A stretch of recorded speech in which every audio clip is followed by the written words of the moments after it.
안녕하세요, 목사님. 저는 모태신앙으로 자란 청년입니다. 어려서부터 당연하게 교회를 다녔고 숨 쉬듯이 교회에 다니고 봉사하고 있습니다. 다만 제가 고민되는 것은 30이 되도록 신앙생활을 하면서 하나님께서 나에게 어떤 사명을 주셨는지, 어떤 비전을 주셨는지 명확하게 알 수 없다는 것입니다. 기도를 해보긴 했지만 뚜렷한 답이 없고 구체적으로 기도하는 방법도 솔직히 부끄럽지만 잘 모르겠습니다. 뚜렷한 비전을 갖고 신앙생활을 하면 힘들 때 이겨낼 수 있을 것 같고 습관처럼 드리는 예배가 아닌 더욱더 기쁨으로 신앙생활을 할 수 있을 것 같습니다. 그리고 비전이라는 단어를 들으면 뭔가 큰 걸 해야 할 것 같은 느낌이 들고 광범위한 느낌도 듭니다. 비전이란 단어가 어떤 의미인지 알지만 정확한 정의를 내리기도 어려운 것 같습니다. 사소한 것부터 시작해도 될지 어떤 것부터 시작해서 어떤 식으로 기도를 할지 막막합니다.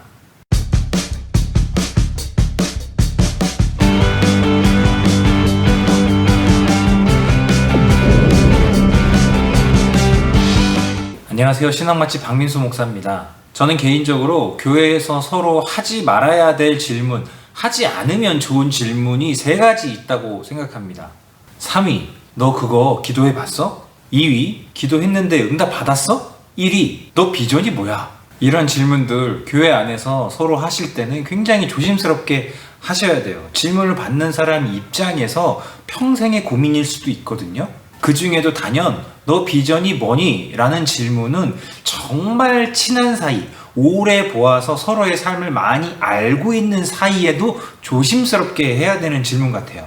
결론부터 말씀드리면 여러분, 비전 굳이 찾지 마세요. 저는 비전이란 단어를 이렇게 정의합니다. 하나님께서 나에게 또는 우리 교회 공동체에게 보여주시는 약자를 향한 비현실적인 소망, 그것이 진짜 올바른 비전이라고 확신합니다. 그리스도인이라면 이 비전을 꼭 찾아야만 합니다. 그런데도 불구하고 제가 왜 굳이 비전을 찾지 말라고 말씀드리는지 4가지로 나누어서 설명하겠습니다.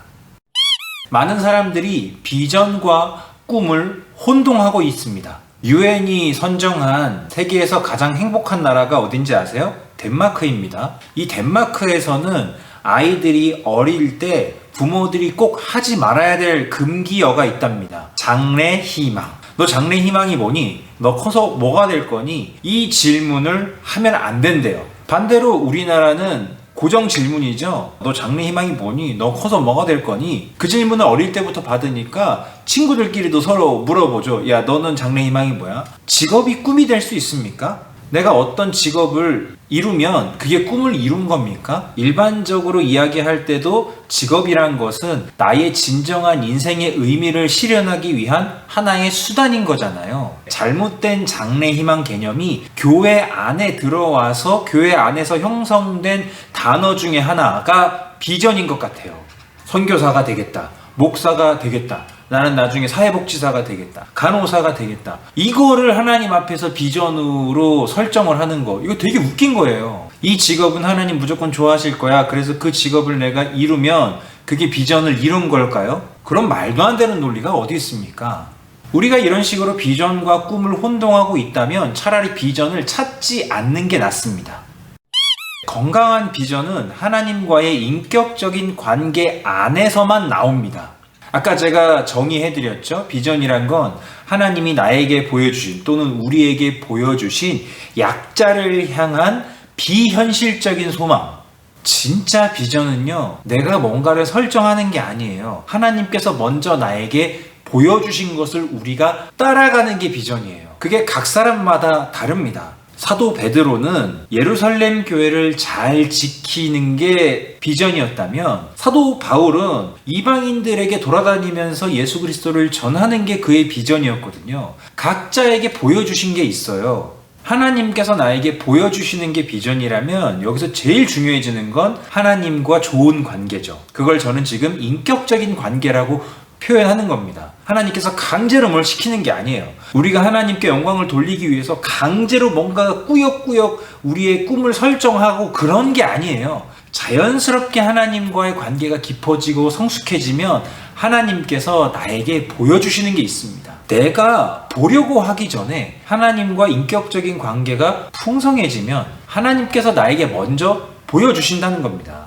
적절한 예를 하나 들어볼게요. 예수님 시대의 바리새인들의 비전, 그들의 목표가 뭔지 아십니까? 하나님의 말씀이 온전히 지켜지는 이스라엘. 이런 게 바리새인들의 비전이었어요.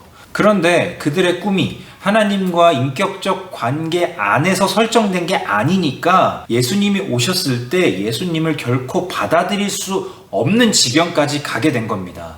비전을 정말 찾고 싶으세요? 그러면 제일 중요한 건 내가 하나님과 인격적인 관계를 맺는 것. 이게 제일 중요합니다. 비전은 항상 사람, 특히 약자를 향해 있어야 합니다. 예수님이 이 땅에 오셔서 하신 수많은 행동들의 공통점이 뭐였는지 아세요? 항상 약자를 향해 있었다는 겁니다. 약자들 곁에 계셨다는 겁니다. 우리가 지금 말하고 있는 교회에서의 비전이나 꿈을 따지고 들어가 보면 그 끝에 약자가 서 있지 않는 경우가 너무 많습니다. 비전이라는 게 하나님이 나에게 보여주시는 거라 그랬잖아요.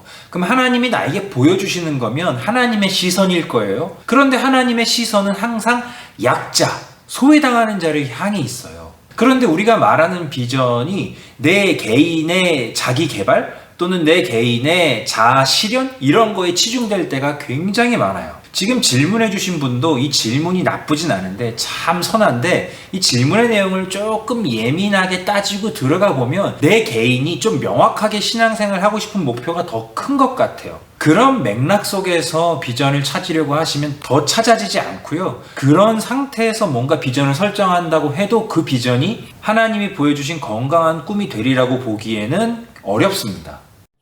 비전은 내일이 아니라 오늘에서 찾으셔야 됩니다. 우리가 비전을 말할 때 대부분 이게 미래형이에요. 나는 나중에 이렇게 해서 하나님께 영광을 돌리고 싶어. 나는 나중에 이렇게 할 거야. 이런 식으로 자꾸 미래형으로 이야기하는데 사실 하나님 주시는 비전은 오늘, 지금 나의 삶 가운데에서 찾는 게 맞습니다.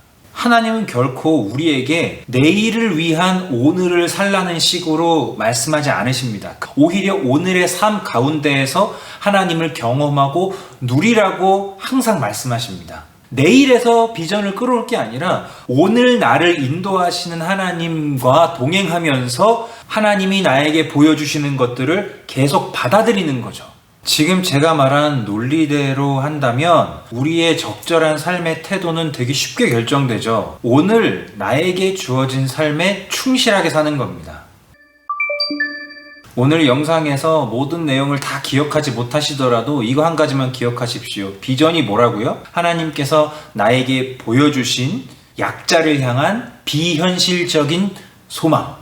하나님을 아버지로 모시는 여러분에게 분명히 그러한 비전이 있습니다. 오늘의 삶 가운데에서 잘 찾아보십시오. 감사합니다.